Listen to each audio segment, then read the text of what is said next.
మార్పు నిన్ను గమ్యం వైపు అడుగులేయిస్తే ఓర్పు నిన్ను గెలుపు దగ్గర చేస్తుంది.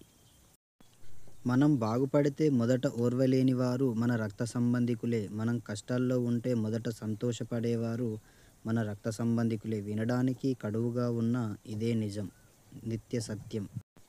ప్రతి మనిషి కొన్ని అలవాట్లకు బానిసైనట్టు ప్రతి మనసులకు బానిసవుతుంది. ఆ మనసు దూరంగా ఉన్నా, కనిపించకపోయినా, మాట్లాడకపోయినా ఆ మనసులోని వేదన చెందుతూ ఉంటుంది. ఇది నగ్న సత్యం, నిత్య సత్యం. కొంతమందికి గర్వం, అహంకారం ఉంటాయి, తప్పులేదు. కానీ ఎవరి మీద ఎప్పుడు చూపించాలో అప్పుడే చూపించాలి. అంతేకాని ఎవరి మీద పడితే వారి మీద చూపిస్తే మాట్లాడటానికి మనుషులు కరువవుతారు. జాగ్రత్త సుమా! లైఫ్లో నీ సంతోషం కోసం ఇంకొకరిని ఎప్పుడూ కష్టపెట్టకు.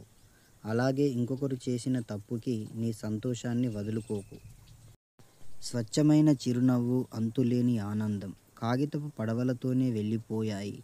మిగిలింది అంతా రేపటి గురించి ఆశ, నిన్నటి గురించి బాధ, నేటి గురించి ఆలోచన మాత్రమే.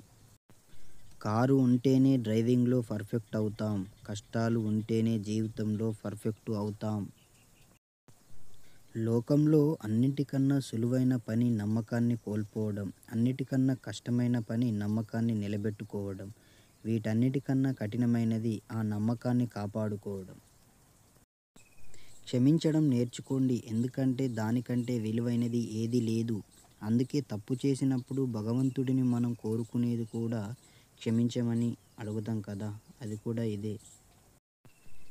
చిన్న రంధ్రం నిండు కుండను ఖాళీ చేసినట్టే అణువంత అహం చక్కటి అనుబంధాన్ని దెబ్బతీస్తుంది. ఈ కొటేషన్లు కనుక నచ్చినట్టయితే మన ఛానల్ని లైక్ చేసి సబ్స్క్రైబ్ చేసుకోండి ఫ్రెండ్స్. అలాగే షేర్ చేయండి.